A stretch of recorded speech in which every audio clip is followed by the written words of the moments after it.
So what I say? So he said, wherefore not come the son of Jesse to meet, neither yesterday nor today? So he's when he's asking wherefore he coming not to, he's asking why didn't he come to eat? He ain't came to be near me in a long time now. Not for some time. So now he's tripped out. And this was Saul's problem. He would do stuff to people, and then he would roll over it so much. He wondering, well, how come they not reaching out to me? They supposed to chase me. They supposed to be after me. They supposed to serve me. They supposed to do what I want them to do. It's like a childlike uh, energy, or behavior. He was very immature. And it's like, of course, if you trying to kill the man, hell no, he's not going to want to come and eat with you. That just is what it is. He's not going to want to come eat with you. He's not going to want to do anything with you because you're repelling him now. And I know we've talked about the spiritual aspects of someone when they are chosen, especially if they're chosen for you, and you start doing things to manipulate them, hurt them, whatever. Sometimes that stuff backfires. You repelling them. You want them to love you more, but you repelling them. So it's deep. It's deep, and I'm gonna put the chart up for you guys. Anyway, Jonathan answers Saul. David earnestly asks, "Leave me to go." And David told him, "Leave me alone." Leave me alone. So now he's tripped out because he's trying to figure out, well, okay, well, how can I get back? How can I get back towards David? How can I get him back? How can I win him back? I know I done messed up. I know I tried to kill him. I know I recruited other people to try to kill David. I done messed up so bad. I don't know how I'm going to get through this. And I know I can't lie to David because he's smart. He's smarter than me. And I know it. So we're going to move down to see what Saul did. Now this part. So Jonathan's son in 29, he said, let me go and pray for you. Let me go and pray for you. Now Jonathan, his son, is irritated because his son understands that something is wrong with his father. And our family had a sacrifice for the city. Now, Jonathan understood atonement for sin. He was like, you know what? We need to pray for you before you get us all hurt. And that was the wisest thing that Jonathan did. But even though we know what happens at the end of this chapter, which is still devastating because his father wouldn't stop. So then Jonathan says, we're still in 29 though, I think, right? Yeah. Okay. And John says, I have found favor in thy eyes. Oh no, I'm sorry. He hath commanded me to be there. And now Jonathan already made a promise to David that he was going to have his back no matter what, because he understood and knew, if I side with my father, I am going to be in trouble by God no matter what.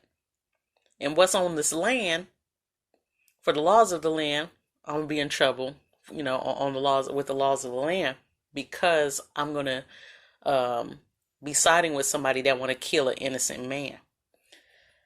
So either way, Jonathan was smart. He knew either down here they gonna get me on this land, or up there in the heavens they gonna get me. It don't matter either way. But I know I can't side with my father because my father is mentally ill. So it says, let me get away, I pray thee, and see my brethren. So Jonathan was like, I need to be gone from you. Therefore he came unto the king's table. Then Saul, this was Saul's attitude, then Saul's anger was kindled against Jonathan. And it's so sad. How dare you not agree with me?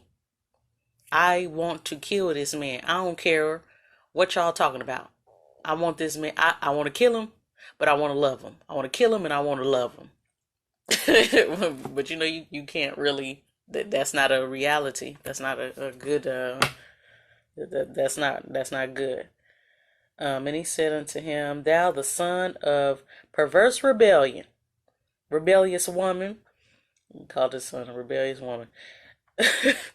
I do not know that thou hast chosen the son of Jesse to thy own confusion. So he's saying, how dare you choose David over me?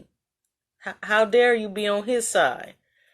So he starts, what you say, Shelly, about, let me see her notes.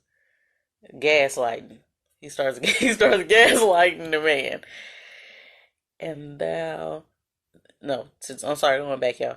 Jesse, to thy own confusion and unto the confusion of thy mouth.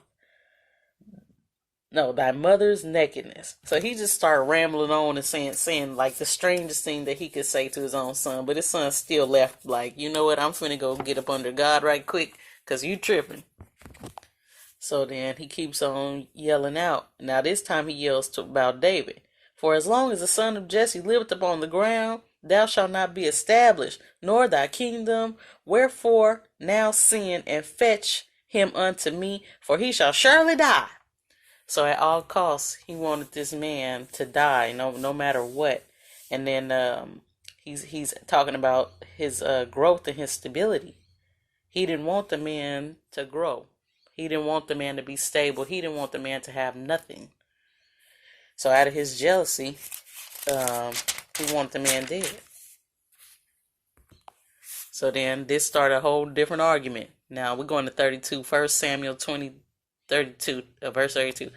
And Jonathan said Saul to his father, and said unto him, Wherefore shall he be slain? What has he done? So everybody trying to figure this thing out. Why is his father? Because I know that Jonathan knew something was wrong with his dad, but he didn't understand what the term was back in that time. So they would just say, he has an evil spirit upon him. So they would always say that he was demonic, So because of this, Saul cast a javelin at him to smite him. So he threw a knife at his own son, whereby Jonathan knew that it was determined to his father to slay David. He's looking at his dad like, you want to kill this man so bad for his righteousness, because the man is righteous. And Jonathan, this brought a lot of grief on the household of Saul. So then turn around. We're going to go over to 22. We're going to jump. Now it says the Saul massacred the priests at the Nob. Now that's just Bible title notes, like when you go into the verses. So when Saul heard that David was discovered and the men were with him, now Saul bold. I'm gonna jump down. Saul said unto the servant, Behold, stood here now, and he conspired against him. And so Saul kills a priest. Saul went and killed somebody. So then we're gonna go to where he at? And he inquired the Lord of him. Okay, wait a minute. Yep. So let's go to 10. And he inquired of the Lord of him, and gave him victuals, and gave him the sword of Goliath the Philistine. And the king sent out Amalek the priest, and the son of Atab, and all his father's house, the priests, were in Nob. And they came, all of them, to the king. And Saul said, Hear now, thou son of... I don't even like pronouncing this name. It's just weird. Atiab. And he said, Here I am, my lord. And Saul said to him, Where have you conspired against me, thou the son of Jesse, and thou art given him bread and a sword? Now, he was mad at the man because David moved out. So David moved out and went on about his way. But he saw that David had aid. David was doing well. David was living good, and that pissed him off. How dare you go and live good without me, So that was another part of his narcissism. That was his attitude. Um, so which David the king of son go out about it. So David, because I guess David went and got some godly wisdom and some aid and was with priests and stuff like that. That pissed Saul off. Nob city of the priest smote the edge of the sword, both men and women and children suckling. So he went out, he said, I want all them people dead for giving David any type of resources, aid, or whatever. He wanted all the people dead. So then we're gonna skip over to 24, same 1 Samuel. So in this chapter, in the title notes for this chapter is David has a chance to kill Saul but spares him. And if you have the study readers, it'll show the same title. Yeah. So he stumbled upon him and he saw him resting, and that was their meetup. He seen him resting, and he had the chance right then and there to kill the man, but he didn't. And he knew that David was upset with him, and Saul knew that David was, in his usual ways, anger for no reason. And David knew and understood, because David was out for war for a certain amount of time too. But he knew that David knew that Saul loved him in cycles. That it was for a short time. Then he'd be pissed off again, love him again, pissed off again. So he understood that there was something going on. So David tells him straight up in 24:10, "Behold, thine eyes have seen how the Lord had delivered thee on the day into my hands." So we had a meetup, and that was like one of the last times that they had seen each other. They had a meetup, and David tells him, "But my eye spared you, and I said, I will not put forth my hand against my Lord, for he is the Lord's anointed." Now this is law right here. This is some kingdom stuff right here. He understood, I'm chosen and you chosen, and I'm not. My job was never to come to kill you, but to heal you. Moreover, my father, see the skirt of thy robe in my hand. So he took something to show him, because Saul looked at him like, when did this happen? So he cut a little piece of cloth off of him from when he seen him, and he showed it to him that, yeah, I was near you when you was resting, and I sure could have killed you. And Saul understood and knew that he was serious. Now, when we jump down to 12, because Saul is under judgment, the Lord judge between me and thee, and the Lord avenge me of thee. But my hand shall not be upon you, thee. Okay. Says of the ancients, wickedness proceeded out of the mouth of the wicked, but my hand shall not be upon thee. After whom the king of Israel came out, after whom doest thou pursue? After a dead dog, after a flea. So David just straight up tells him, the Lord therefore be judge. He is going to judge this. He was already under judgment, by the way. And judge between me and thee, and see, and plead my cause, and deliver me out of your hands. And Saul understood this. Now, this next portion here says, Saul expressed sorrow to David and returned home. So Saul understood, I need to leave this man alone before something worse happens. And it came to pass, when David had made the end of speaking these words unto Saul, that Saul said, In thy voice, my son David. And Saul lifted up his voice and wept. So he felt great sorrow for everything that he kept doing to David. This had this man up crying. And he said to David, Thou art more righteous than I. Now I'm finna read that again. This was the problem the whole time. Thou art more righteous than I. For thou hast rewarded me good, whereas I have rewarded thee evil. So the whole time the problem was that David irritated his demons. But in a good way, like especially when he was in his presence, just like I said, he made that man melt. All his darkness, he just melted that man's darkness. And he knew that, and Saul wanted to be better. He just didn't know how to say, look, I got something wrong with me. I need some help. Or hey, I just want to be just like you. How can I do this? Right? So he told him, and thou hast showed me this day how thou hast dealt with me. For as much as when the Lord had delivered me into your hands, you did not kill me. Because David was not stupid. David knew the whole time that the man had some sort of hate, jealousy, envy for him, that he was going to try to kill him, or he was trying to kill him, however you want to say it.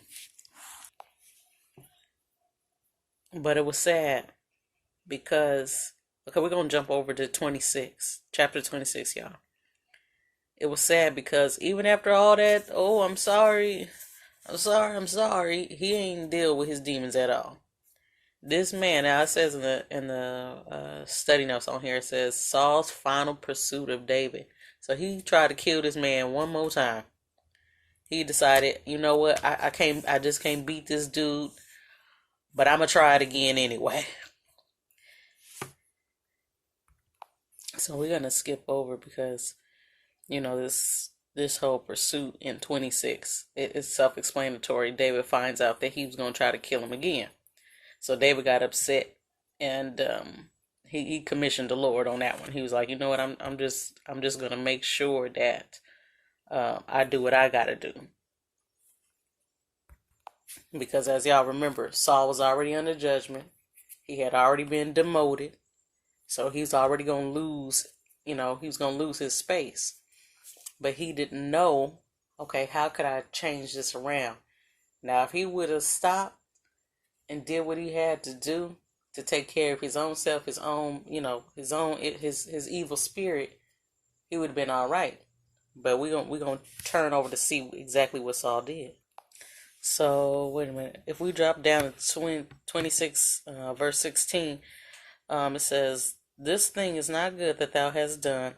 As the Lord liveth, ye are worthy to die, and because ye have not kept your master, the Lord's anointed."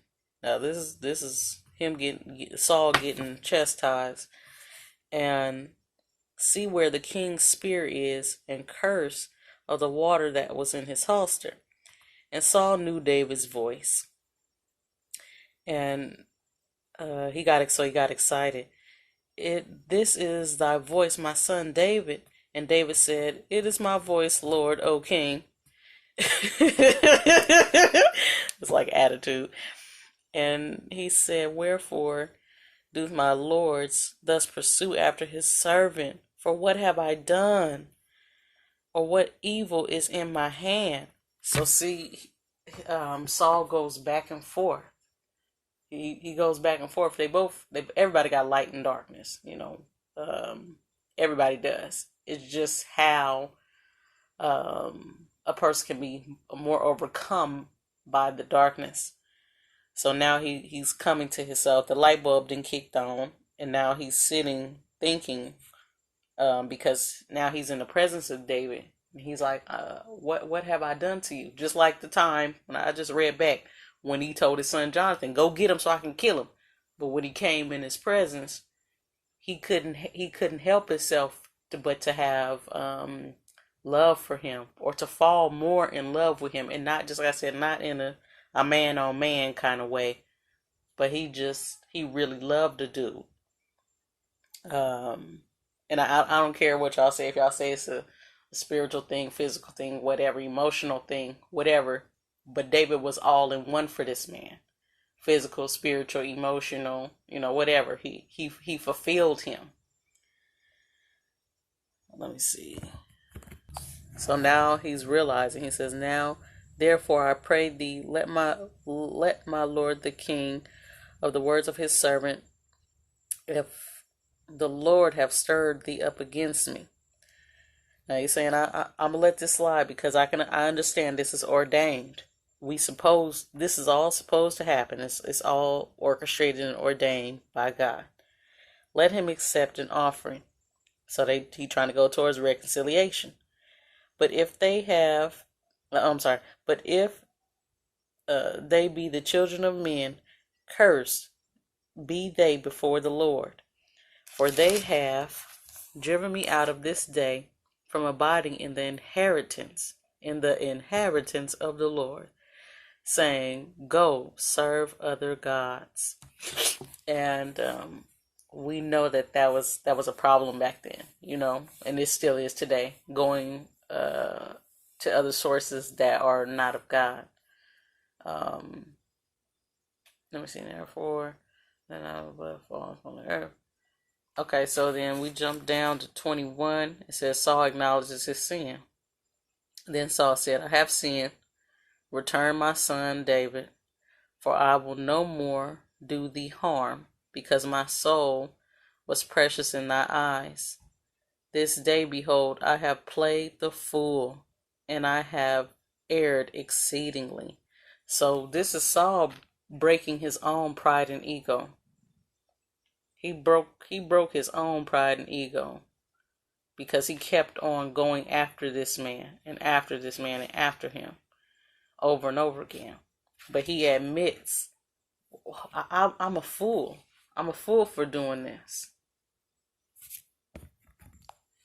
But y'all know that that's not truly the end, right? So if we jump over to 1 Samuel 28, now I say here, right here, the notes. He went right over to sorcery. Saul went right over to witches. Saul seeks for a witch to help him. And that's what it say on the notes up here. If you have the readers, just the Bible with the readers, study at the top. Then Saul said unto his servant, Seek me a woman that hath familiar spirits. And y'all know familiar spirits is demonic spirits that linger within a family line to cause curses. So he decided to invoke some spirits. And his servant said to him, Behold, there is a